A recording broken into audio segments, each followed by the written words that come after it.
Before we get into the story, leave a comment and let us know what city you're watching from. And don't forget to rate the story from 0 to 10 at the end. Enjoy the story.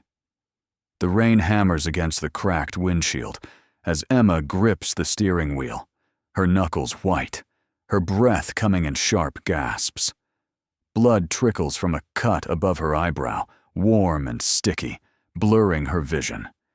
In the rearview mirror, headlights pierce through the downpour, getting closer, always closer. Her Honda Civic sputters, the engine coughing like a dying animal. She knows she won't make it much farther. The steering wheel vibrates violently under her palms, and the check engine light blinks mockingly on the dashboard. 3 hours ago, she was closing up the community center in South Philadelphia, locking the doors after the evening's youth art class, her mind already on the leftover Thai food waiting in her apartment. Then she saw them. 2 men in the parking lot, leaning against a black Escalade, smoking and watching her with predatory patience. She recognized them immediately. Associates of Marcus Vega, the loan shark her brother Tyler owed $30,000 to. Money Tyler had borrowed and lost in a failed investment scheme before disappearing 3 months ago, leaving Emma to face the consequences alone. She'd tried reasoning with them at first, standing under the flickering parking lot light, rain beginning to fall. She explained she didn't have the money, that she was just a social worker making barely enough to cover her own rent, that Tyler was gone, and she had no way to reach him. The taller one, with a scar running through his eyebrow, had smiled without warmth. "Then you pay his debt, sweetheart. Or we take payment another way." The way his eyes traveled over her body made her skin crawl. She ran. Stupid, impulsive, but survival instinct took over. She sprinted to her car, fumbling with her keys, her hands shaking so badly she nearly dropped them. The engine turned over on the third try, and she peeled out of the parking lot, tires squealing on wet asphalt, the men's shouts drowned by the roar of her acceleration. But they followed. Of course they followed. Now, 20 miles outside the city on a rural highway she barely recognizes, her car is dying, and they're right behind her. The engine makes a grinding, metallic shriek, and then the Civic shudders violently. Emma's heart plummets as the car loses power, coasting slower and slower, despite her desperate pressure on the gas pedal. No, no, no, please. The prayer is useless. The car rolls to a stop on the shoulder, rain drumming against the roof like accusations. Behind her, the Escalade pulls up, its headlights flooding her car with harsh white light. Emma's breath comes in short, panicked bursts. Her phone? She grabs it from the passenger seat, but there's no signal out here, just empty bars mocking her. The driver's door of the Escalade opens, then the passenger door. 2 dark figures emerge, silhouettes in the rain, moving toward her with unhurried confidence. Emma makes a decision born of pure terror. She throws open her door and runs. The rain is cold and brutal, soaking through her thin jacket and jeans within seconds. Her sneakers splash through puddles as she veers off the highway and into the woods, branches whipping at her face, roots trying to trip her. Behind her, she hears shouting, the sound of pursuit. Her lungs burn, her legs scream, but she doesn't stop. She can't stop. The forest is pitch black, the canopy blocking what little light the night offers. Emma crashes through underbrush, thorns tearing at her clothes and skin. She has no idea where she's going, no plan beyond pure flight. Her foot catches on something and she falls hard, pain exploding through her knee and palms. For a moment, she lies there gasping, mud cold against her cheek, wondering if this is where it ends. Then she hears them, closer now, their flashlights cutting through the darkness like searchlights. Get up. Get up. She forces herself to her feet, limping now, her knee throbbing. Through the trees ahead, she sees something. Lights. Not flashlights. Fixed lights. A building. Hope surges through her chest. She stumbles toward it, breaking through the tree line into a clearing. Before her stands a massive house. No, an estate. Stone walls, tall windows glowing with warm light, a circular driveway with a fountain at its center. It looks like something from a movie, completely out of place in this rural Pennsylvania countryside. Emma doesn't hesitate. She runs toward the front entrance, up wide stone steps, and pounds on the heavy wooden door with both fists. "Help! Please! Someone help me!" Her voice is hoarse, desperate. She glances back and sees the flashlight beams emerging from the woods. They've found her. "Open the door, please." She hammers harder, tears mixing with rain on her face. The door swings open so suddenly she nearly falls forward. A man stands there, broad-shouldered, dressed in a black suit despite the late hour. His expression neutral, but his eyes sharp and assessing. Behind him, the interior of the house glows with golden light, warm and safe and impossibly distant from the nightmare she's living. "Please," Emma gasps, "you have to help me. There are men. They're going to. They're chasing me. Please." The man's gaze moves past her to the tree line, where the flashlights are now clearly visible, approaching fast. His jaw tightens almost imperceptibly. "Come inside. Now." He grabs her arm, not roughly, but with absolute authority, and pulls her across the threshold. The door closes behind her with a heavy, final sound. Emma stands dripping on polished marble floors, her whole body shaking, as the man speaks quietly into a phone that appeared in his hand. "We have a situation at the front gate. The warmth of the house envelops Emma like a blanket, but she can't stop shaking. Water drips from her hair and clothes, forming puddles on the pristine marble floor. She wraps her arms around herself, trying to hold her body together, as adrenaline crashes through her system in waves. The man who opened the door watches her with clinical detachment, while speaking into his phone in clipped, efficient tones. Two subjects approaching from the North Woods. Armed status unknown. Contain but do not engage without clearance. Emma's mind struggles to process what she's hearing. Clearance? What kind of house has security protocols like that? She becomes aware of her surroundings slowly. The entrance hall is vast, with a grand staircase sweeping upward, crystal chandeliers casting prismatic light across walls, hung with what looks like original artwork. Everything screams wealth, the kind of old money wealth that doesn't need to announce itself. She's never been in a place like this. The man ends his call and turns his full attention to her. "Stay here. Don't move." Before she can respond, he disappears through a doorway to the left, leaving her alone in the cavernous space. Emma's breath comes in short gasps. Through the tall windows flanking the front door, she can see movement outside, shadows crossing in front of exterior lights. Her pursuers. They've reached the house. She takes an involuntary step backward, her wet sneakers squeaking on the marble. What happens now?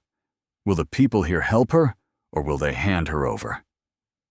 She doesn't even know where she is or whose house this is. For all she knows, she's stumbled into something worse than Marcus Vega's goons. Her hand moves to her pocket, to the useless phone, a habitual gesture seeking comfort where none exists. Voices drift from the doorway where the man disappeared. Low, male, discussing something in tones too quiet for her to make out. Emma inches backward until her shoulders press against the wall, making herself as small as possible. Invisible. That's what she needs to be right now. Then he enters the room, and everything changes. He's tall, perhaps 6'2", with dark hair swept back from a face that looks carved from granite, all sharp angles and intensity. He wears dark slacks and a white dress shirt with the sleeves rolled to his elbows, revealing forearms corded with muscle. But it's his eyes that freeze her in place. Dark, intelligent, and utterly unreadable, they sweep over her with the kind of assessment that seems to catalog every detail in seconds. He moves with a predator's grace, each step deliberate and controlled. Behind him follows the man who answered the door, and two others, who look like they were born in black suits. Security. Professional security of the kind Emma has only seen in movies. The main man, clearly the one in charge, stops about 10 feet from her. His gaze moves from her mud-stained clothes to the cut on her forehead to her trembling hands. When he speaks, his voice is surprisingly calm, almost gentle, though it carries an undercurrent of absolute authority. "You're hurt." Emma's hand automatically moves to her forehead, coming away with fresh blood. "It's nothing. It's just, there are men outside. They followed me here. They want." Her voice breaks, and she hates herself for it, hates the weakness, the fear, the way this night has stripped away every shred of dignity she possessed. His expression doesn't change, but something shifts in his posture, a slight tightening of his shoulders. The men outside. Why are they chasing you? Emma's mind races. What does she tell him? The truth sounds insane. My brother borrowed money from a loan shark and disappeared, so now they're coming after me. She settles for a simplified version. My brother owes them money. A lot of money. I don't have it. And they said they'd take payment another way. The implications hang heavy in the air. The man's jaw hardens almost imperceptibly. How much does your brother owe? $30,000, she whispers. His eyebrows raise fractionally. That's all. The dismissive tone stings. That's all. For people like Emma, 30,000 might as well be 30 million. She lifts her chin, finding some spark of defiance despite her terror. I'm sorry it doesn't seem like much to you, but it's everything to me. It's more than I could earn in a year. And now these men are. Her voice fails again. The man studies her for another long moment, then turns to one of his security personnel. Status? 2 subjects at the front gate, sir. They're demanding we turn over the woman. I told them we don't know what they're talking about. They're insistent. Said they're willing to wait. The main man's lips curve in something that isn't quite a smile. Are they armed? One pistol visible. Likely both are carrying. Emma's blood runs cold. Armed. Of course they're armed. This is so much worse than she thought. The man pulls out his phone and dials. When someone answers, he speaks with calm authority. I need you to handle a situation at my residence. 2 individuals, armed, trespassing, and making threats. No, I'm not calling the police. I'm calling you. I want them gone, permanently deterred from returning. Use whatever means necessary. There's a pause while he listens to the response. 15 minutes. Good. He ends the call and slides the phone into his pocket, then returns his attention to Emma. What's your name? Emma. Emma Lawson. And your brother?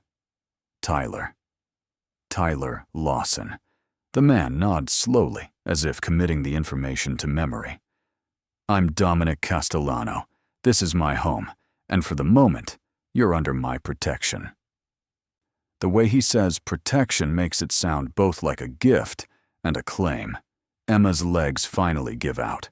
She slides down the wall until she's sitting on the floor, her knees drawn up, no longer able to hold herself upright. Dominic watches her collapse with that same unreadable expression, then gestures to one of his men. Get her something dry to wear and clean that cut. Put her in the guest room on the 2nd floor. Emma wants to protest, to say she'll leave as soon as it's safe, but exhaustion crashes over her like a wave. She barely registers being helped to her feet, barely notices the stairs or the hallway, or the room she's guided into. Emma sits on the edge of a bed so large it could fit 4 people comfortably, wrapped in a plush robe that's several sizes too big, her damp clothes in a heap on the bathroom floor. Someone? A woman who introduced herself as Teresa with efficient kindness, cleaned the cut on her forehead, applied butterfly bandages, and left her with strict instructions to rest. The guest room is larger than Emma's entire apartment, decorated in soft creams and golds, with another of those crystal chandeliers and a fireplace where flames now crackle quietly. She should feel safe. The door is locked from the inside. The house is clearly fortress-like in its security. The men chasing her are being handled by Dominic Castellano's people, whatever that means. But Emma can't shake the feeling that she's traded one danger for another. Who is Dominic Castellano? Why does he have professional security? Why did he tell someone on the phone he wasn't calling the police? The questions pile up in her mind, each one more unsettling than the last. Through the window, she can see the front grounds illuminated by landscape lighting, peaceful and pristine. No sign of her pursuers or the men Dominic sent after them. It's as if the last hour was a nightmare that never happened. Emma draws the robe tighter around herself and moves to the window, pressing her forehead against the cool glass. Her breath fogs the pain. What has she stumbled into? This house, this man, the casual way he deployed armed personnel to deal with her problem, none of it fits with ordinary life. Ordinary people call the police. Ordinary people don't have private security forces. A knock at the door makes her jump. Emma hesitates, her heart rate spiking again, before calling out, "Yes." The door opens to reveal Teresa carrying a tray. "I brought you something to eat, miss." "You look like you haven't had a proper meal in days." She sets the tray on a small table near the fireplace. There's soup, bread, cheese, and a pot of tea, all arranged with hotel-like precision. Teresa studies her with maternal concern. "Mr. Castellano asked me to inform you that the situation outside has been resolved.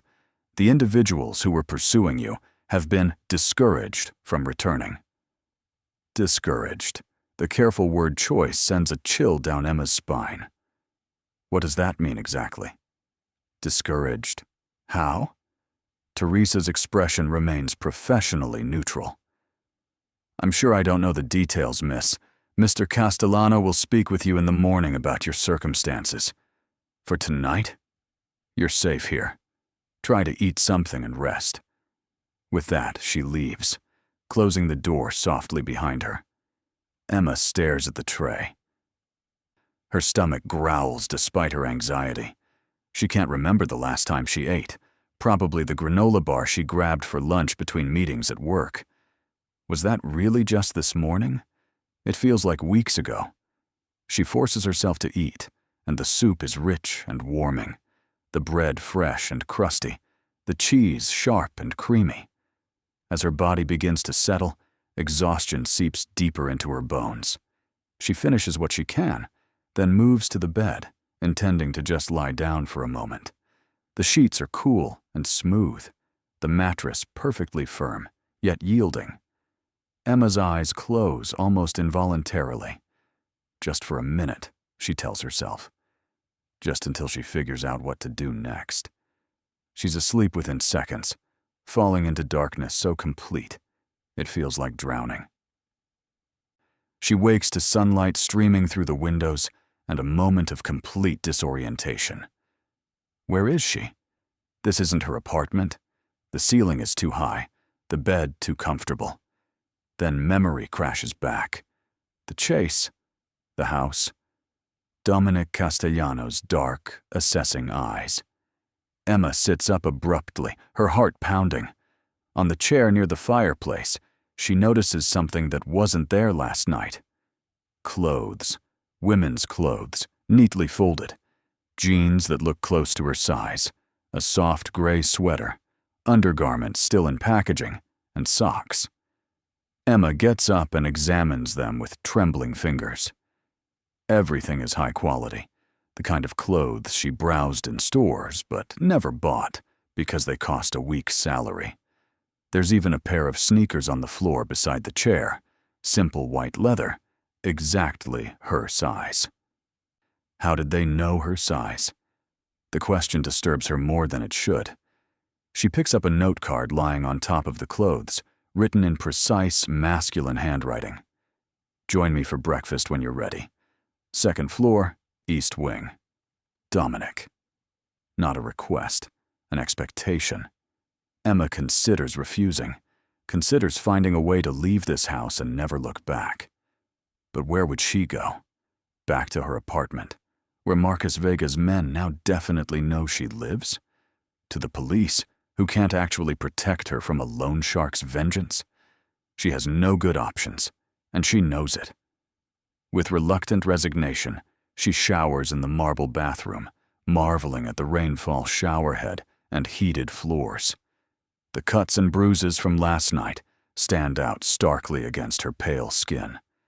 Her knee is swollen and purpling, but it bears her weight. She dresses in the provided clothes, which fit perfectly, disturbingly so, and makes her way out of the room. The hallway is as opulent as the rest of the house, with thick carpet runners over hardwood floors and more artwork that looks museum-worthy. She follows the corridor in what she hopes is the direction of the East Wing, passing closed doors and finally hearing voices ahead. The smell of coffee and bacon guides her to an open doorway. She hesitates at the threshold, suddenly uncertain. The breakfast room is smaller than she expected, though still larger than her living room, with floor-to-ceiling windows overlooking manicured gardens. A long table seats at least 12, but only one place is set, at the head. And there, standing by the windows with a cup of coffee, is Dominic Castellano. In the morning light, he looks different, less intimidating, but somehow more real. He's dressed casually, dark jeans and a fitted black Henley that emphasizes his build. His hair is slightly damp, as if he showered recently. When he turns and sees her, something flickers across his face too quickly to identify. Emma. Come in. Sit. His tone is neither warm nor cold, simply factual. She steps into the room, acutely aware of how out of place she feels in this palatial estate, despite the expensive clothes she's wearing. Dominic gestures to a chair, not the one with the place setting, but one adjacent to where he stands. She sits carefully, her bruised knee protesting. Almost immediately, Teresa appears with a plate of food: scrambled eggs, bacon, fresh fruit, toast, arranged artfully. Coffee? She asks with a kind smile. Please, Emma manages. The caffeine might help her think clearly.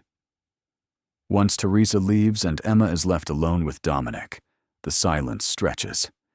He doesn't sit, instead remaining standing by the windows, his coffee cup held loosely in one hand, his posture relaxed, but his attention entirely focused on her. How are you feeling? The question surprises her with its directness. Confused, she answers honestly. Scared? Grateful? I don't know. A ghost of a smile touches his lips. All reasonable responses. She takes a sip of coffee, buying time. About last night, the men who were chasing me, are they gone? They won't trouble you again, Dominic says, his tone matter of fact. I had a conversation with their employer, Marcus Vega. He's been made to understand that pursuing you further would be inadvisable. Emma's fork freezes halfway to her mouth. You spoke to Marcus Vega? How do you know who he is? Everyone knows who Marcus Vega is, he replies. He's a small-time operator who occasionally forgets his place in the hierarchy, I reminded him. The casual way he discusses a dangerous loan shark sends ice through Emma's veins. What does that mean? What did you do? Dominic sets down his coffee cup, and finally takes the seat across from her. His dark eyes hold hers without wavering. I made it clear that you're under my protection, and that any further harassment of you would be considered a personal offense against me. Marcus Vega is many things, but he's not stupid. He understands what that means. And what does it mean? Emma asks, her voice barely above a whisper. It means he's more afraid of me than he is interested in collecting your brother's debt. The implications settle over Emma like a weight. Who are you? Really? Dominic leans back in his chair, studying her with that unreadable expression. I'm a businessman with extensive interests in the Philadelphia area and beyond. Some of those interests require, shall we say, certain levels of influence and protection that conventional systems don't provide. It's the most carefully worded non-answer Emma has ever heard, and it tells her everything. You're a criminal. She says it flatly, not an accusation but a statement of fact. The corner of his mouth quirks upward. I prefer the term entrepreneur operating in gray markets, but if you want to use simplistic labels, I won't stop you. Emma should be terrified. She should be planning her escape. Instead, she feels a strange, desperate curiosity. Why did you help me? I'm nobody. My brother's debt is, how did you put it? That's all. You could have just turned me away or handed me over to those men. Why didn't you? Dominic is silent for a long moment, his fingers drumming once on the armrest. Good question. Maybe I was bored. Maybe I'm not as heartless as my reputation suggests. Or maybe his eyes lock onto hers with sudden intensity. I saw something in you last night. Someone fighting for survival with nothing but will and terror to fuel her. That's rare. Most people give up much sooner. His words should sound like flattery, but they don't. They sound like observation, clinical and precise. Emma forces herself to eat a bite of eggs, though her appetite has vanished. So what happens now? You've scared off Marcus Vega. Thank you for that. But I can't stay here, and I can't go back to my apartment, and She trails off, the hopelessness of her situation crashing over her again. You're right. You can't go back to your apartment, Dominic agrees. Marcus Vega might respect boundaries with you directly, but that doesn't mean he won't use other methods to apply pressure. Your home is compromised. Then I'll find somewhere else. I'll move, maybe leave Philadelphia entirely. Start over somewhere. Even as she says it, Emma knows how impossible it sounds. She has maybe $3,000 in savings. That might cover a security deposit somewhere. But then what? How does she find a new job in a new city with no references, no network, nothing? Dominic watches her mental calculations play across her face. Or, he says slowly, you stay here. For a while. Until the situation is fully resolved and you're truly safe. Emma's head snaps up. I can't just live here. I don't even know you. Which is why this is a practical arrangement, not a permanent one, he counters. You need a safe place. I have plenty of space. Consider it temporary refuge until you get back on your feet. But nothing is free, Emma says, suspicion creeping into her voice. What would you want in return? Smart woman. Dominic leans forward, elbows on his knees. I want you to work for me. Work for you? Doing what? I'm a social worker. I coordinate after-school programs for at-risk youth. I don't think I have skills that apply to whatever it is you do. Actually, you do. I've been looking for someone to oversee community outreach for several of my, shall we say, legitimate businesses. I own restaurants, property management companies, a construction firm. All of them could benefit from better relationships with the communities they operate in. Your background in social work, your understanding of neighborhood dynamics, that's valuable. Emma stares at him. You're offering me a job. An extremely well-paid job, he clarifies. 50,000 salary to start, full benefits, and you'll live here rent-free until you're ready to find your own place. All you have to do is apply your existing skills to helping my businesses maintain positive community relations. It sounds too good to be true, which means it absolutely is. Emma shakes her head. There has to be more to it. People like you don't just hire random women who stumble onto their property and pay them that kind of money out of kindness. You're right, Dominic says. There is more to it. Emma's stomach knots as she waits for the other shoe to drop. Here it comes. The real price of his help. The thing that will make her regret ever running to this house. She braces herself, ready to refuse whatever twisted demand he's about to make. Dominic rises and walks to the windows, his back to her, hands in his pockets. When he speaks, his voice is measured, almost careful. Living here, working for me, it means you'll be seen as under my protection. That has benefits, obviously. People like Marcus Vega will leave you alone. But it also has complications. What kind of complications? Emma asks, her throat tight. There are people in this city who would love to find a weakness in my armor. If they perceive you as important to me, you become a target. Not immediately, and not obviously, but eventually. That's the real cost of accepting my help. You trade one kind of danger for another, though I assure you I'm much better equipped to protect you than you were on your own. Emma's mind reels. He's saying she'll be in danger just by association with him. She thinks of the security, the careful words, the way he handled Marcus Vega with a single phone call. What exactly is he involved in? Before she can ask, Dominic turns back to face her. I'm not going to lie to you, Emma. The world I operate in is complicated and sometimes dangerous. But I'm also not the villain you're probably imagining. I don't traffic in human lives. I don't peddle drugs to children. I don't engage in random violence. What I do is provide services and protection in spaces where conventional systems have failed. Sometimes that means operating outside legal boundaries. Sometimes it means making hard decisions. But it's not chaos, and it's not cruelty. It's still crime, Emma says quietly.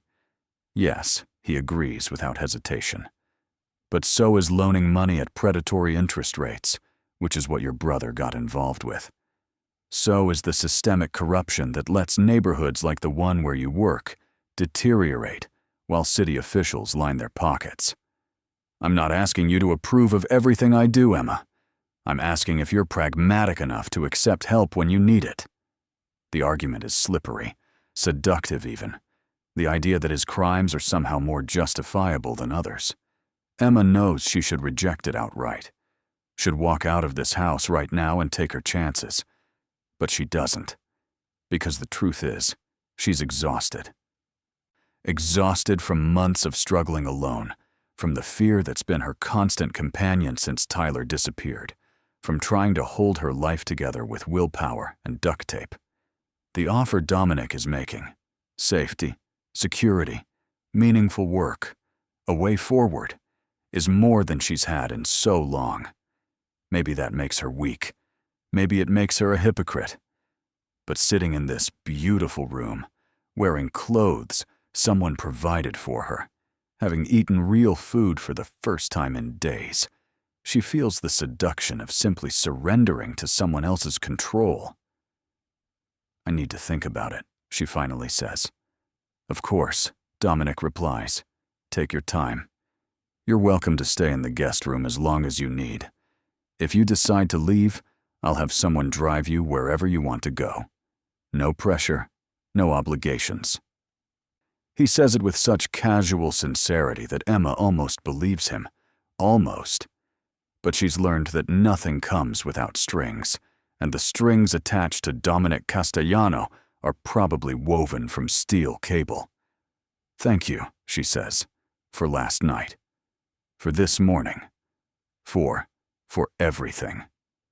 He nods once, a gesture that manages to be both acknowledgement and dismissal. Then he does something unexpected.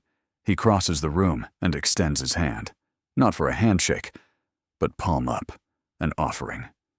Emma stares at it, confused. "You're hurt," he says simply. "Let me see." Before she can think better of it, she places her hand in his.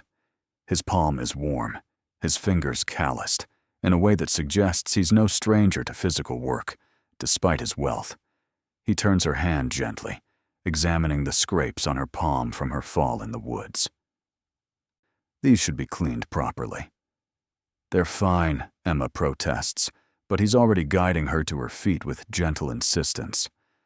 "Come on, there's a first aid kit in my office. It's not a request." And Emma finds herself following him out of the breakfast room and down another corridor. His office is everything she'd expect.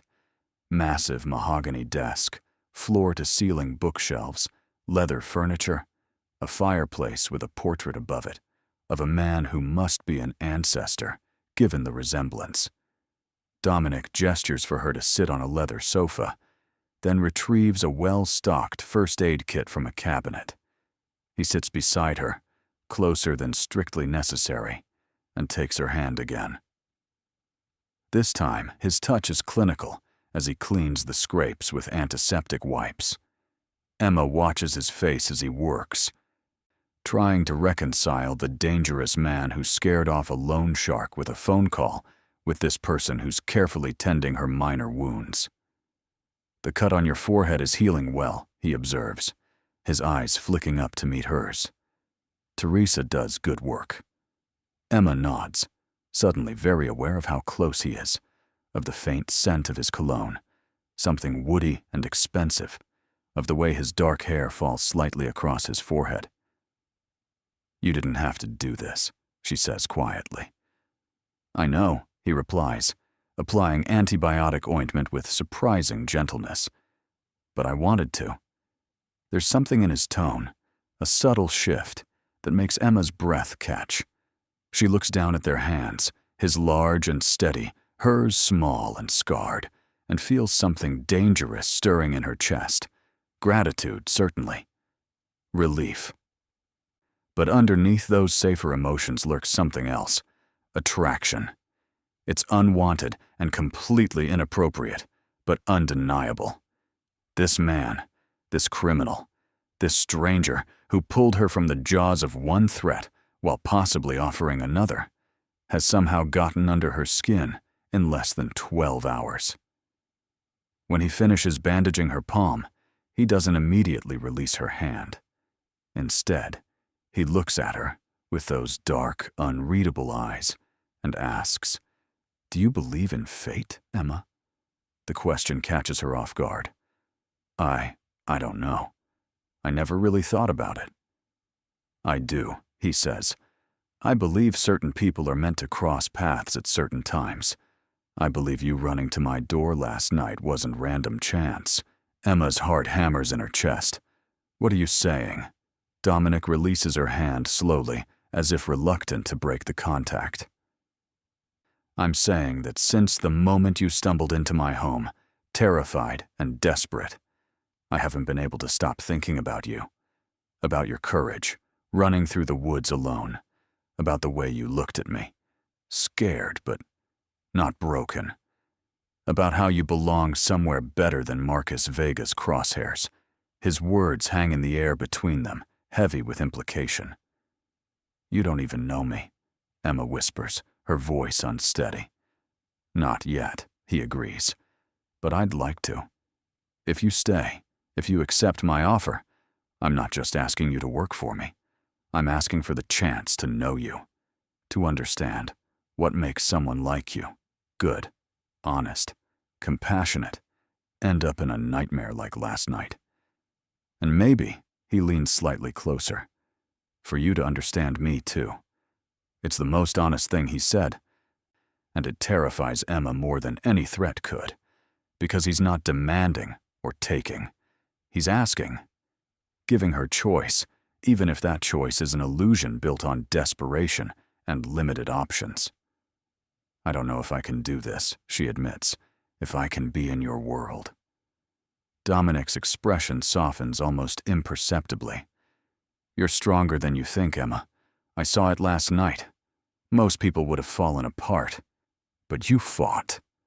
You're still fighting now, weighing your options, refusing to be a passive victim. That strength, that's exactly what I need around me. And it's exactly what you'll need to survive in my world. The acknowledgement that survival will be necessary sends a chill through her. But it's honest, brutally so, and she appreciates that more than she'd care to admit. If I stay, if I work for you, what are the actual expectations? Emma asks, forcing herself to think practically. I need to understand what I'm agreeing to. Fair enough. Dominic leans back, giving her space to breathe. Professionally, you'll coordinate with my businesses on community initiatives, charity events, youth programs, the kind of work you're already trained for. You'll report to me directly, and I'll give you a budget and autonomy to build programs that actually make a difference. Personally, he pauses, and that hesitation speaks volumes. I hope we'll become friends at minimum. Anything beyond that, we'll navigate as it comes. No pressure. No expectations you're not comfortable with. It sounds reasonable, almost too reasonable. And if I decide this isn't working, if I want to leave after a month, or 6 months, or a year, then you leave, Dominic says simply. I'll help you relocate safely, provide references for your community work. Make sure you land on your feet. I'm not interested in keeping people prisoner, Emma. I'm interested in loyalty built on mutual benefit and respect. She wants to believe him. God, she wants to believe him so badly it aches. But trust is a luxury she can't afford right now. She needs more than words. She needs proof. Give me a week, Emma says, making a decision. Let me stay here for 1 week. See what this life actually looks like, what the work would entail, who you really are when you're not rescuing women in distress. If after 7 days I want to leave, you'll help me go with no strings attached. And if I decide to stay, we'll formalize the arrangement then. Deal? Dominic extends his hand again, this time for a proper handshake. Deal. His grip is firm, warm, and when their hands clasp, Emma feels the weight of the agreement settle over her like a cloak. For better or worse, she's just committed to spending a week in the orbit of Dominic Castellano. The rest of that first day passes in a strange blur. Teresa shows Emma around the estate, which is even more massive than she initially realized. Besides the main house, there's a guest cottage, a pool house, extensive gardens, and what Teresa calls the security building, where Dominic's protection detail operates from. Emma counts at least 8 security personnel at various points, all professional, all armed. It's like living in a fortress disguised as a luxury estate.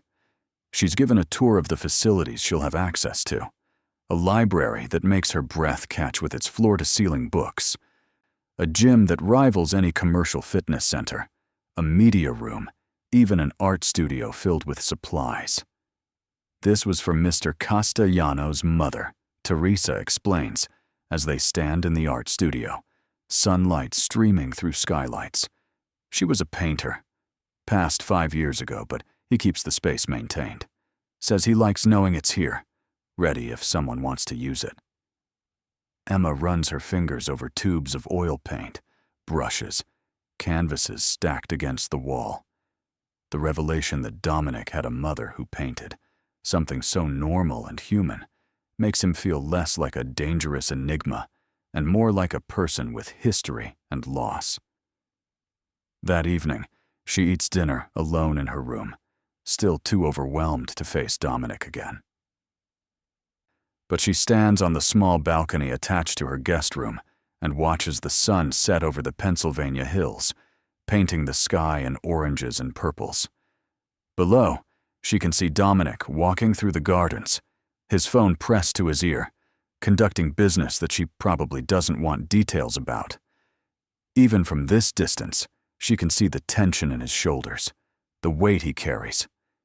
He glances up suddenly, as if feeling her gaze, and their eyes meet across the distance. He doesn't wave or smile, neither does she. But something passes between them, an acknowledgement, a connection that shouldn't exist, but undeniably does. That night, Emma dreams of running through dark woods.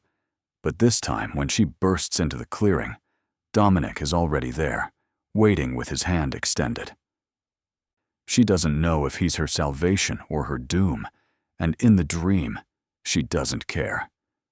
She takes his hand anyway and lets him pull her into the light. She wakes with her heart racing and a disturbing certainty settling in her chest.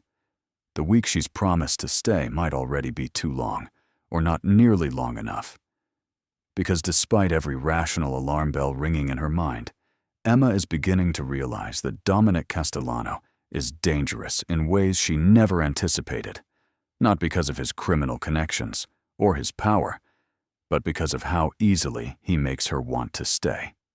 The second day begins with Emma waking to find a laptop on the desk in her room, along with a note. Access to business files. Start when you're ready. Dill. She stares at the computer for a long moment before opening it. The desktop is organized with folders clearly labeled Castellano Restaurants, Heritage Properties, Cornerstone Construction, and one simply marked Community Initiatives. Emma clicks on that last folder and finds herself looking at spreadsheets, budget proposals, and documents outlining Dominic's current charitable works. She's surprised by the scope.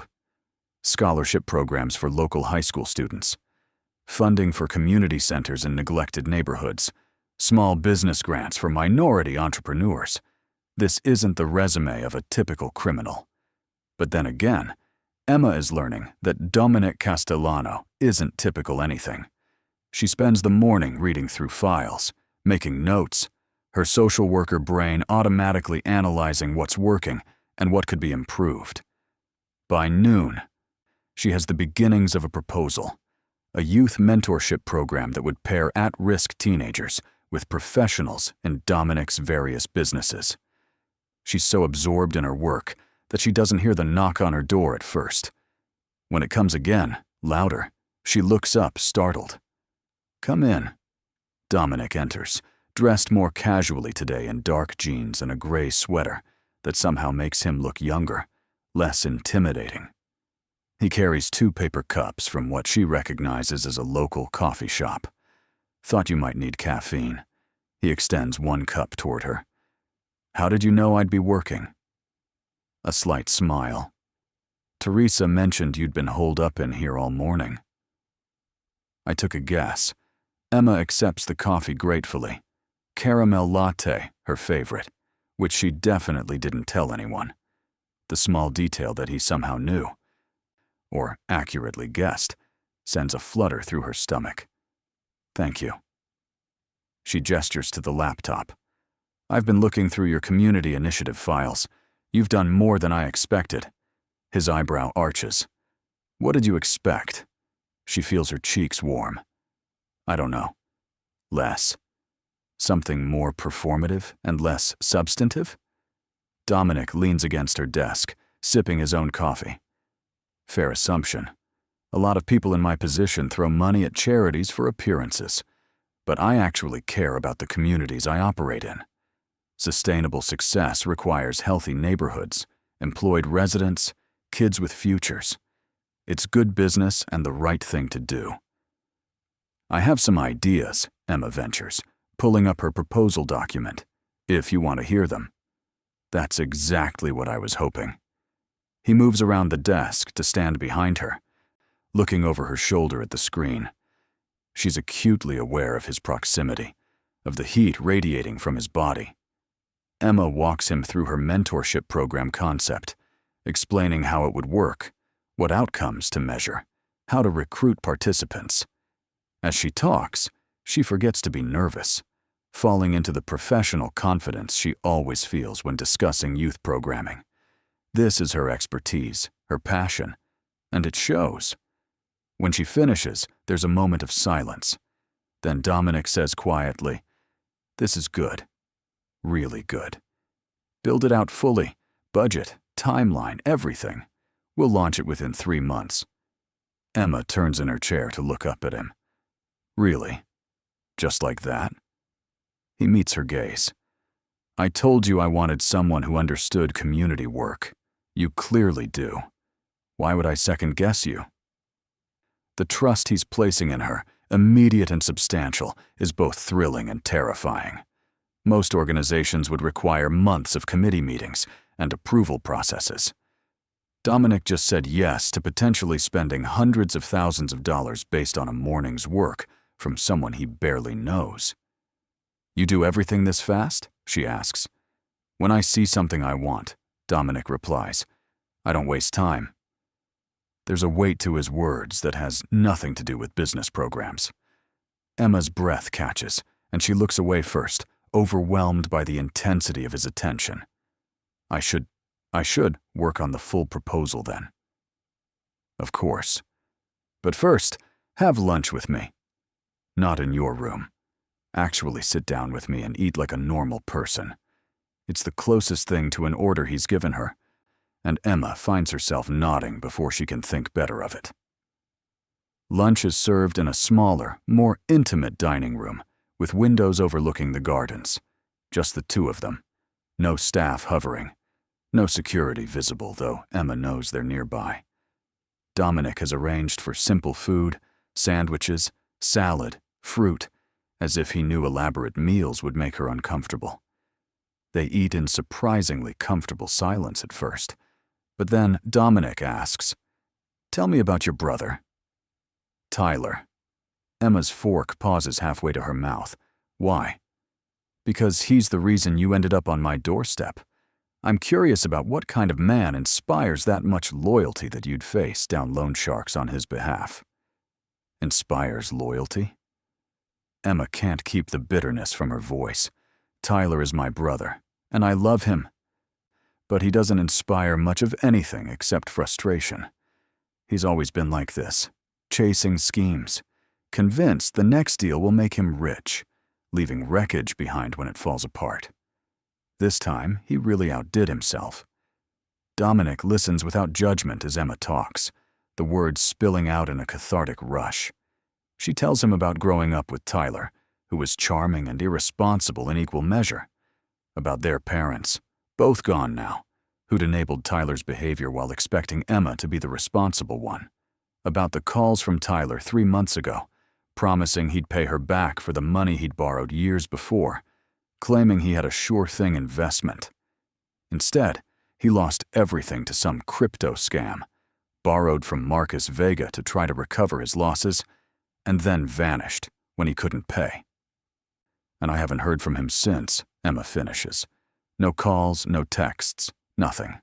For all I know, he's on a beach somewhere while I was, dealing with his mess." "Do you want me to find him?" Dominic asks. "I have resources.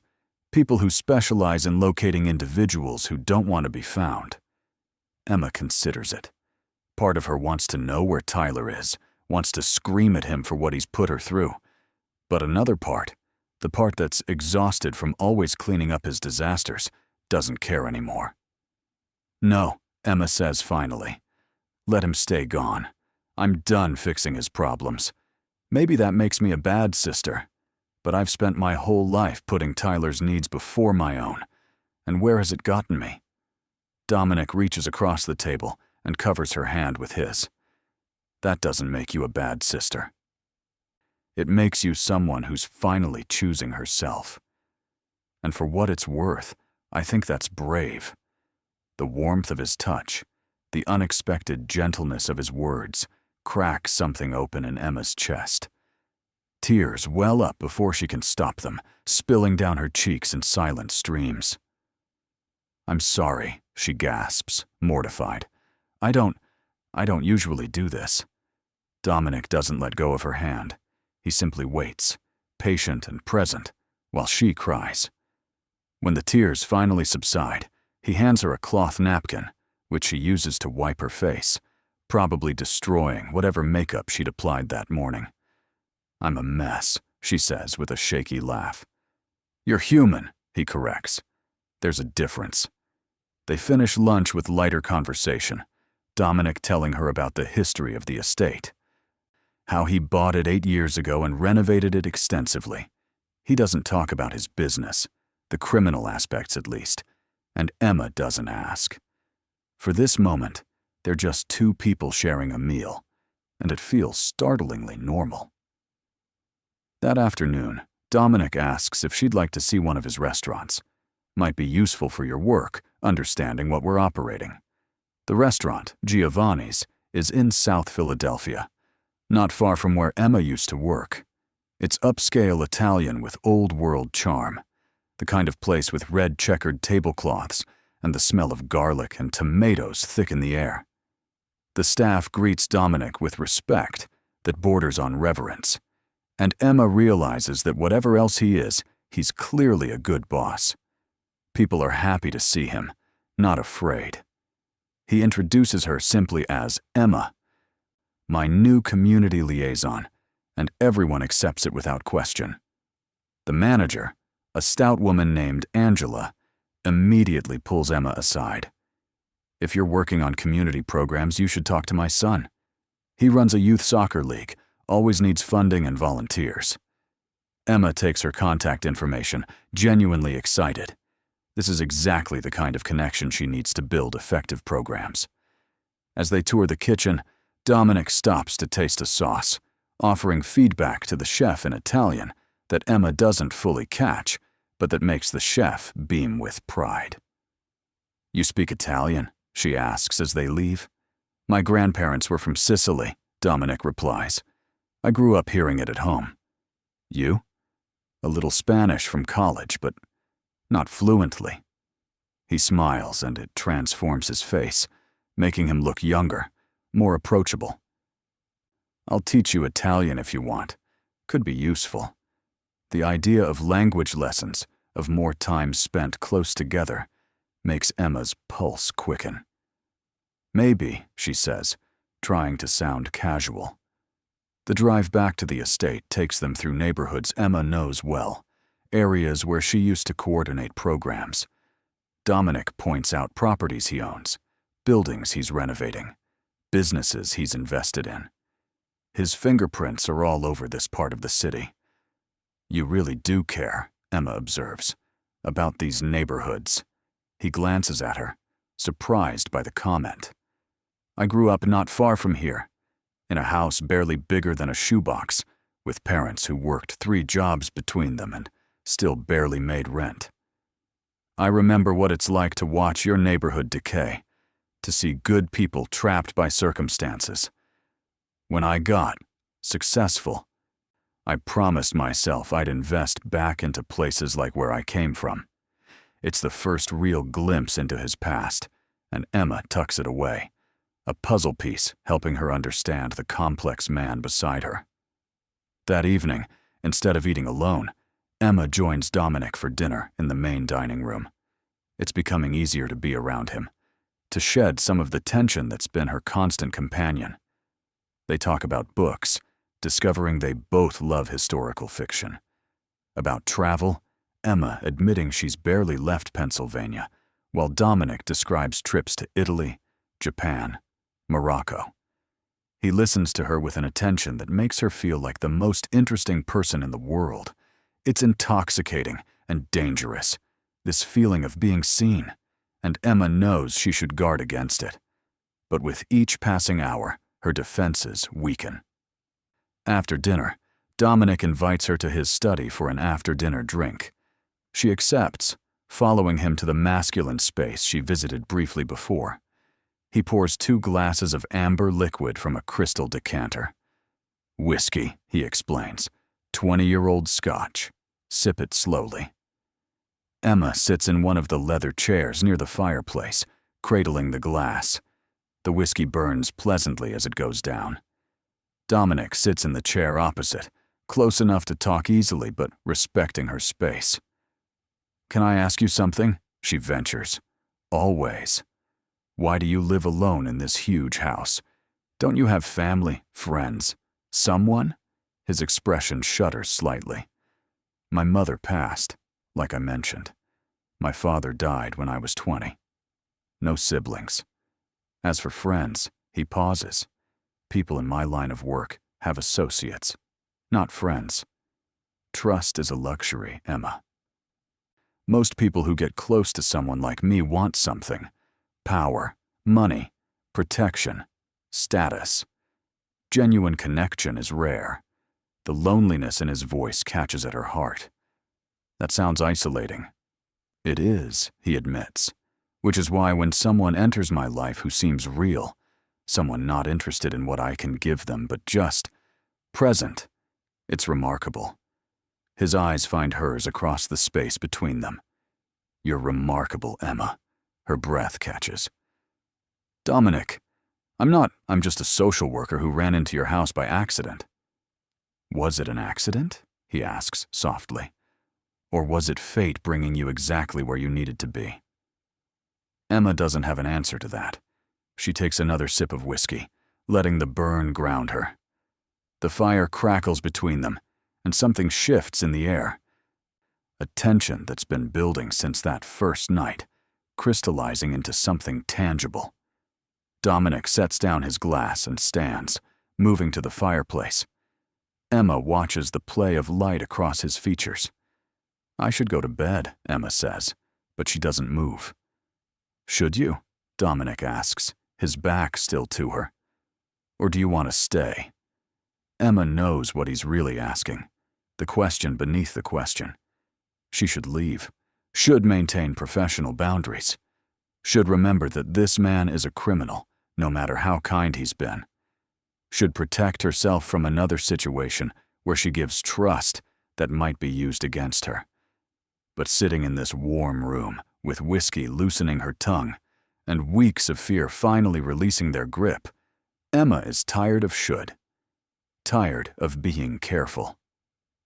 Tired of protecting herself to the point of loneliness. I want to stay, she whispers. Dominic turns to face her, and the look in his eyes makes her entire body flush with heat. He crosses the space between them and kneels in front of her chair, bringing them to eye level. Emma, he says carefully, I need you to understand something. If we cross this line, if this becomes more than a professional arrangement, I can't promise it will be simple or easy. My life is complicated, and everyone in it becomes complicated by association. I can promise to protect you. I can promise honesty, at least as much as I'm able to give. But I can't promise normal, or safe, or easy. Do you understand? She should say no. Should thank him for the warning and retreat to her room. Should remember every hard lesson life has taught her about powerful men and the danger of surrendering to attraction. Instead, Emma reaches out and touches his face, her fingers tracing the sharp line of his jaw. I understand, and I'm still choosing to stay. Something fierce and possessive flashes in Dominic's eyes. Then I'm going to kiss you now, unless you tell me not to. Emma's answer is to lean forward and close the distance between them herself. The kiss is nothing like she expected, not aggressive or demanding, but achingly gentle, as if Dominic is savoring something precious. His hand comes up to cup the back of her head, fingers threading through her hair, and Emma melts into him. The kiss deepens slowly, heat building between them like the fire crackling nearby.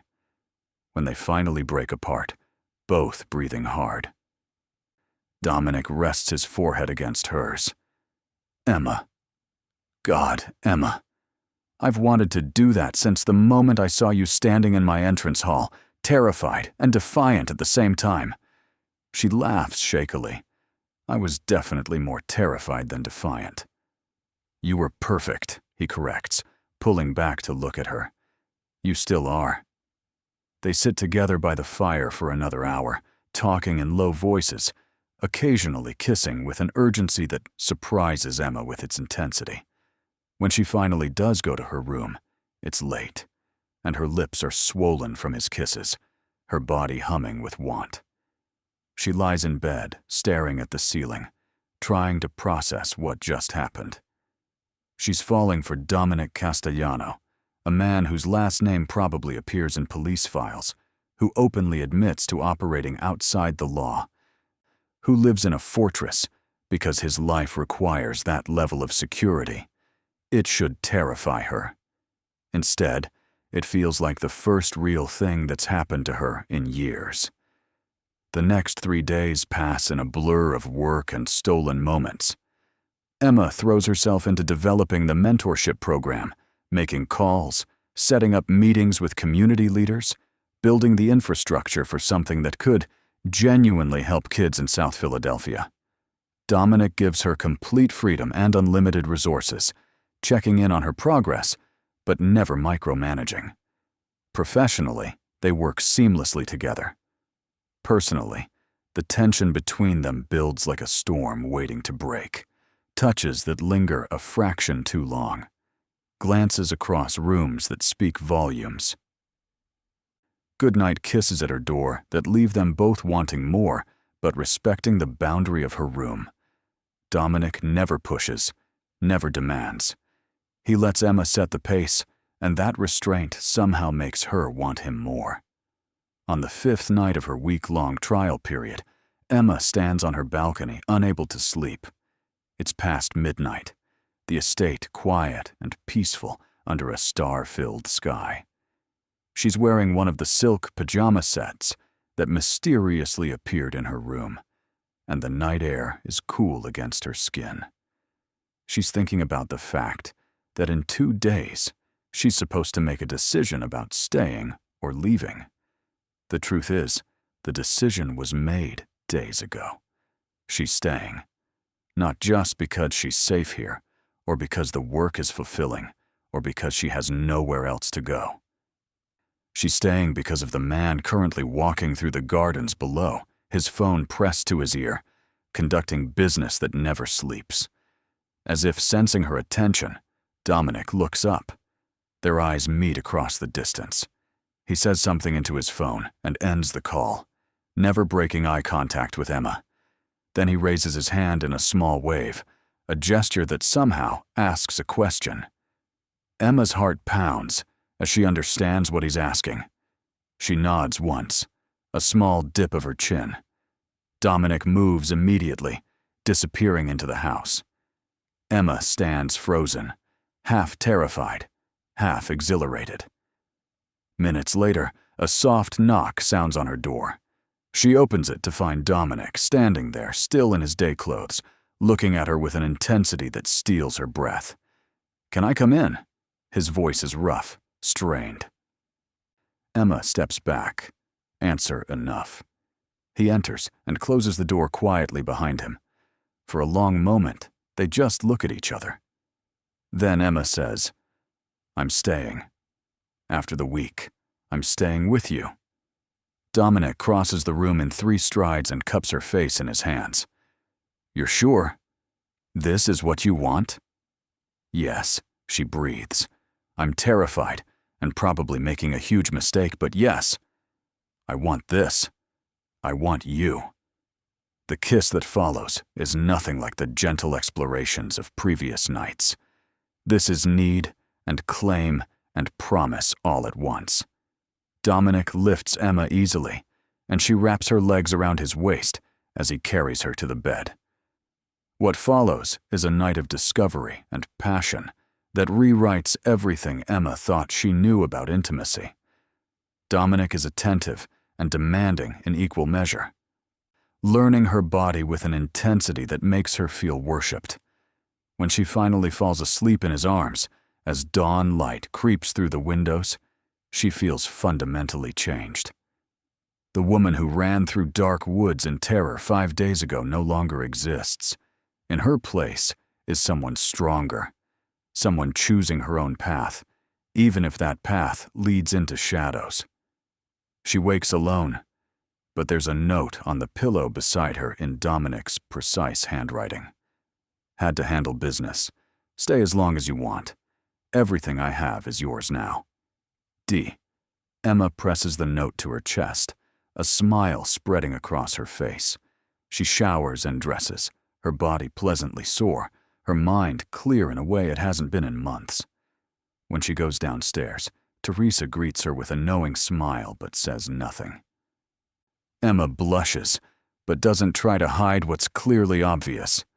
She's past pretending. The 6th day is perfect in its simplicity. Dominic returns by mid-morning and sweeps Emma into his arms the moment he sees her, kissing her thoroughly in front of his staff, staking a public claim that sends a thrill through her. They spend the afternoon working side by side in his study, her developing her programs, while he handles his various business interests. Occasionally, he'll reach over and touch her hand, or pull her into his lap for a kiss that makes work impossible for long minutes. It feels domestic and sweet and completely at odds with the reality of his world. But Emma allows herself to sink into the fantasy. That evening, Dominic takes her into the city for dinner at a restaurant so exclusive that Emma knows there's usually a months-long waiting list. But the maitre d' greets Dominic by name and escorts them to a private corner table. Over wine and expertly prepared food, they talk about everything and nothing. Dominic tells her stories from his childhood, painting a picture of a boy who was smart and ambitious and determined to build something more than the poverty he was born into. Emma shares her own history, her parents' death in a car accident when she was 20, the way Tyler fell apart while she held everything together, her decision to go into social work because she needed to believe people could be helped. You have a savior complex, Dominic observes, but gently. You want to fix everything and everyone around you. Maybe, Emma admits. Is that so bad? Not bad, he says, but exhausting. You can't save everyone, Emma. At some point, you have to let people face the consequences of their own choices. Like Tyler? Yes, like Tyler. He made his choices. You're not responsible for them. It's a simple truth Emma has known intellectually, but never truly accepted emotionally. Hearing it from Dominic, who has every reason to understand consequence and choice given his own life, makes it land differently. You're right, she says quietly. I've spent so long trying to fix his messes that I forgot I'm allowed to have my own life. You're allowed, Dominic confirms, and now you have one. Here. With me. If you still want it after tomorrow. Emma reaches across the table and takes his hand. I told you. I'm staying. His grip tightens on hers. Good. Because I'm not letting you go easily now. There's a possessiveness to his words that should probably alarm her. Instead, it makes her feel secure, claimed, wanted in a way she's never experienced. They return to the estate late, and Dominic leads her to his bedroom this time, not the guest room. The message is clear. This is real. This is permanent. This is them now. They make love with a tenderness that brings tears to Emma's eyes, and afterward, wrapped in his arms, she thinks that maybe fate really did lead her to his door that rainy night. The 7th day, the last day of her trial week, dawns bright and clear. Emma wakes in Dominic's bed to find him already awake, propped up on one elbow, watching her with an expression she can't quite read. Morning, she murmurs sleepily. Morning, he replies, brushing hair back from her face. So today's your decision day. Officially. I already told you I'm staying, Emma says, confused by the tension she senses in him. I know, but I need to tell you something. Something that might change your mind. Her stomach clenches with sudden anxiety. What is it? Dominic sits up, running a hand through his hair. There's a situation developing. A rival organization that's been pushing into my territory, challenging my operations. It's been manageable until now, but things are escalating. There's going to be conflict, Emma. Probably soon. and anyone close to me becomes a target in that conflict. I need you to understand the full scope of what you're choosing if you stay." Emma sits up as well, pulling the sheet around herself. "What kind of conflict?" "The dangerous kind," he says bluntly. "The kind where people might try to use you to get to me. The kind where your safety becomes my primary concern because you're important to me. More important than you should be after only a week." Her heart races, but not entirely with fear. "Are you trying to scare me away?" "No," he says fiercely. "God, no. I'm being honest with you about what staying means. I have enemies, Emma. Powerful ones. And they won't hesitate to hurt you if they think it will hurt me.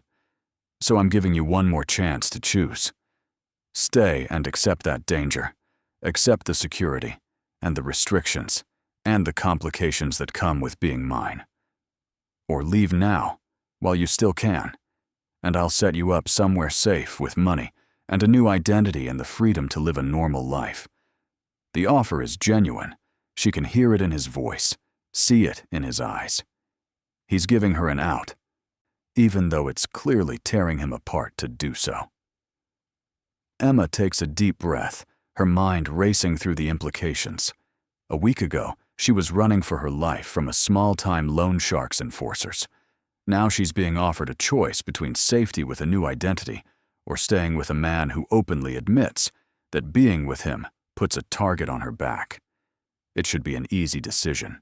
She should choose safety, choose normal, choose the life she was trying to build before all this happened. But as she looks at Dominic, at the vulnerability in his expression despite his power, at the way he's giving her freedom even when it costs him, Emma realizes something fundamental. She spent her entire life playing it safe, making the responsible choice, putting everyone else's needs first. Where has that gotten her? Alone, struggling, running from danger she never invited. At least with Dominic, the danger comes with choice, partnership, and something that feels startlingly like love, even if it's too soon to call it that. "I'm staying," Emma says firmly. "Not because I don't have other options, not because I'm desperate or grateful or naive about what I'm choosing. I'm staying because for the first time in my life, I'm choosing something for me. Because when I'm with you, I feel stronger, not weaker. Protected, yes, but also seen and valued and wanted in a way that makes me want to be brave. So yes, there's danger. Fine. I'll learn to live with it. Because the alternative is going back to a life where I was slowly disappearing, and I won't do that. Not anymore." Dominic stares at her for a long moment, something powerful and raw moving across his face.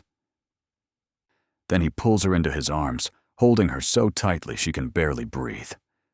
"You're going to ruin me," he murmurs into her hair. "Completely ruin me."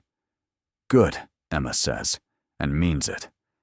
They spend the rest of the morning in bed, talking through the practicalities of her staying permanently. Dominic is insistent on safety protocols. She'll have a security detail anytime she leaves the estate. She'll carry a phone with panic button capabilities. She'll learn basic self-defense. Emma agrees to all of it without argument. If she's choosing this life, she's choosing it fully, including the precautions necessary to survive it. By afternoon, they're back to work. But something has shifted. The trial period is over. This is real now. Emma is officially part of Dominic's world, part of his life, part of his inner circle. The security team treats her differently, with the same respect they show Dominic. Staff defer to her opinions. She's no longer a guest. She's the woman who belongs to Dominic Castellano, and in his world, that makes her powerful by association. That evening, Dominic takes Emma to meet someone he describes as his most trusted associate. They drive into South Philadelphia, to a social club that looks unremarkable from the outside, but is clearly a front for less legal activities. Inside, Older men play cards and smoke cigars, while younger ones conduct business in corners. Everyone stops and greets Dominic with respect. He guides Emma to a back room where a man in his 50s sits reviewing paperwork. "Marco," Dominic says, "I want you to meet Emma Lawson." "Emma, this is Marco Santoro. He's been with me since the beginning. Knows everything about my operations, and is one of the few people I trust completely." Marco stands and offers his hand, his sharp eyes assessing Emma thoroughly. "Miss Lawson, Dominic has told me about you." Emma shakes his hand firmly. "Good things, I hope." Marco's lips quirk. "He says you're staying, that you know what his world involves, and you're choosing it anyway. Either you're very brave or very foolish." "Maybe both," Emma replies. Marco laughs outright at that. "I like her. She's got spine." He turns to Dominic. "You're sure about this? Bringing her in fully?" "Completely sure," Dominic says, his hand finding the small of Emma's back, "which means she needs to be protected, like family." Marco nods seriously. "Understood. I'll make sure everyone knows. Anyone touches her answers to you directly." The casual discussion of violence on her behalf should disturb Emma. Instead, it reinforces the reality of her choice. This is who Dominic is, what his world requires.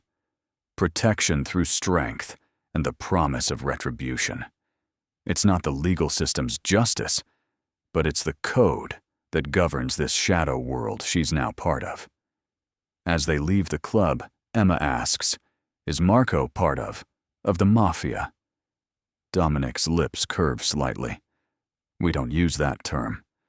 But yes, Marco is part of my organization, which operates in what most people would call organized crime. Does that bother you?" A week ago, Emma would have said yes without hesitation. Now, she considers the question honestly. "I don't love it. But I understand that your world has different rules, different structures, and I trust that you're not a monster. That there are lines you don't cross." "There are," Dominic confirms. "Always. I don't deal in human trafficking. I don't target civilians or children. I don't use unnecessary violence. What I do is provide services and protection in spaces where legal systems have failed or where people prefer to handle matters privately. Gambling, certain financial arrangements, occasional dispute resolution. Is it legal? No. Is it amoral? That's debatable." Emma nods slowly, processing. "Okay, I can live with that." Dominic stops walking and turns to face her fully. "You're handling this better than I expected." Emma manages a shaky laugh. "I'm terrified, Dominic. Absolutely terrified. But I'm also more alive than I've felt in years. So I'm choosing to trust that this feeling is worth the fear." He kisses her then, in the middle of the sidewalk. In front of his world. A public claim that seals her fate as thoroughly as any words could. The next weeks pass in a strange new rhythm. Emma throws herself into her community work, launching the mentorship program with enthusiasm and skill. She discovers that Dominic's reputation actually helps. People respect her because she's associated with him. Doors open that might have remained closed. She's able to secure funding, negotiate partnerships, recruit volunteers, with an ease that her previous position never afforded. The programs she develops are genuinely helping kids, giving them opportunities and support. It feels like the best possible use of Dominic's resources and her skills. Meanwhile, her relationship with Dominic deepens in ways Emma never anticipated. He's attentive and generous, but also demanding and possessive. He wants to know where she is, who she's with, what she's doing. Not because he doesn't trust her, he explains, but because her safety is his responsibility now. Emma chafes against the restrictions sometimes, the security detail that follows her everywhere, the way she has to clear her schedule with Dominic's team. But she also recognizes that these measures are necessary, especially as the conflict he mentioned continues to escalate. There are incidents, a car following her that gets intercepted by security, threats made against Dominic's businesses that everyone knows are indirect threats against him personally, a shooting at one of his restaurants that, thankfully, happens after hours with no casualties, but sends a clear message. Through it all, Dominic remains calm and strategic, responding with measured force while keeping Emma as insulated as possible. 3 months after that first night, Emma moves her belongings, the few things she'd left in storage, into Dominic's bedroom officially. It feels momentous, this final step of intertwining their lives. That evening, Dominic presents her with a gift, a delicate gold bracelet with a single charm, a key. "What's this?" Emma asks, examining the intricate piece. "A reminder," Dominic says, fastening it around her wrist. "You hold the key to everything I am, my home, my heart, my future. You're not just staying in my life, Emma. You're the center of it." His words make her eyes sting with tears. "I love you," she says, the first time she's spoken the words aloud. "I know I haven't said it yet, but I do." "I love you, Dominic. I love you too," he replies, cupping her face in his hands. "More than I thought I was capable of loving anyone, which is why I need you to promise me something." "Anything," Emma breathes. "Promise me that if things get too dangerous, if I tell you that you need to leave for your own safety, you'll go. No arguments, no negotiations. You'll let me protect you even if it means being apart." Emma's stomach clenches at the thought. "I don't want to make that promise. I know, but I need to hear it anyway, because I couldn't live with myself if you were hurt because of me." Emma searches his face and sees the genuine fear there, the love that's driving this request. "Okay, I promise. If you tell me I need to go, I'll go. But you have to promise me something too." "What?" "That you'll do everything in your power to come back to me. That you won't take unnecessary risks just because you think you're invulnerable. That you'll remember you have someone waiting for you now." Dominic pulls her into a fierce embrace. "I promise. God, Emma, I promise." The next morning, Emma wakes to find Dominic already gone, a note saying he had early meetings. She goes about her day, checking in with the various programs she's running, meeting with community leaders, reviewing applications for the mentorship program. By afternoon, she's at one of Dominic's restaurants, Giovanni's, meeting with Angela about expanding their involvement in the youth soccer league. They're deep in conversation when Emma notices unusual activity outside. Several dark SUVs pulling up. Men in suits getting out. Not Dominic's people. She recognizes this instinctively, the way they move, the way they're scanning the area. Something is wrong. Angela notices too, her face going pale. "Miss Emma, you should go. Now. Use the back exit." Emma doesn't argue. She grabs her phone and hurries toward the kitchen, but before she can reach it, the front door opens, and 3 men enter. Their eyes lock on her immediately. "Emma Lawson?" the lead man asks, his tone making it clear he already knows the answer. Her security detail, which had been waiting outside, is suddenly there, positioning themselves between Emma and the newcomers. Tension fills the air like static electricity. Everything freezes. Then the lead man smiles, and it's a terrible expression. "Tell Dominic Castellano that Vincent Rossi sends his regards, and that we have something he values." Before Emma can process what he means, her phone rings. It's Dominic. She answers with shaking hands. "Emma, listen to me carefully." His voice is tight with controlled fury. "Rossi's people are moving against several of my locations simultaneously. They're trying to grab you to use as leverage. Your security will get you out of there. Trust them. Do exactly what they say. I'm coming for you." The call cuts off. The security detail leader is already moving, guiding Emma toward the back of the restaurant. But they've only made it halfway when an explosion rocks the building, the sound deafening, the shockwave knocking Emma off her feet. Chaos erupts. Smoke, screaming, her security detail shouting orders. Someone grabs Emma's arm and hauls her up. She can't hear properly, her ears ringing. They're moving, running through the kitchen. But there are more men, Rossi's men, cutting off their exit. Gunfire. The sharp crack of pistols discharging. Emma screams, throwing herself behind a counter. This is real. This is actually happening. People are dying to protect her for no other reason than she chose to love Dominic Castellano. Time fractures into surreal moments. Her security detail fighting desperately. Blood on the polished kitchen floor. The smell of gunpowder mixing with smoke from the explosion. Emma's mind races through everything Dominic taught her about what to do in an emergency. Stay low, stay covered, don't freeze. She sees an exit, a side door the attackers haven't covered yet. She makes a decision. She can't let more people die for her while she hides. Emma breaks from cover and runs for that door, ignoring the shouts behind her. She bursts into an alley, her lungs burning, and comes face to face with Dominic.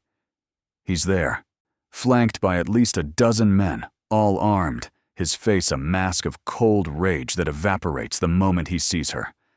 Emma. He closes the distance and crushes her against his chest. "Are you hurt?" "No, I'm okay, she gasps. Dominic turns to his men.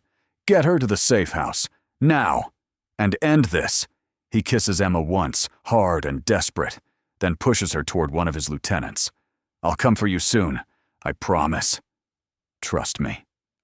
"I trust you," Emma says, and lets herself be led away as Dominic and his men move toward the restaurant, toward the battle that will determine their future.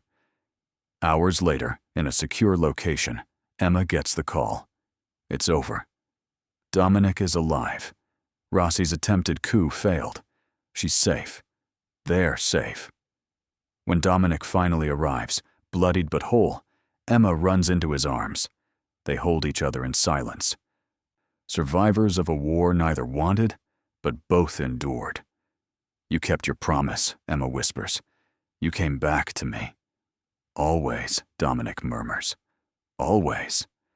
In the months that follow, they build a life together. Complicated and sometimes dangerous, but undeniably theirs.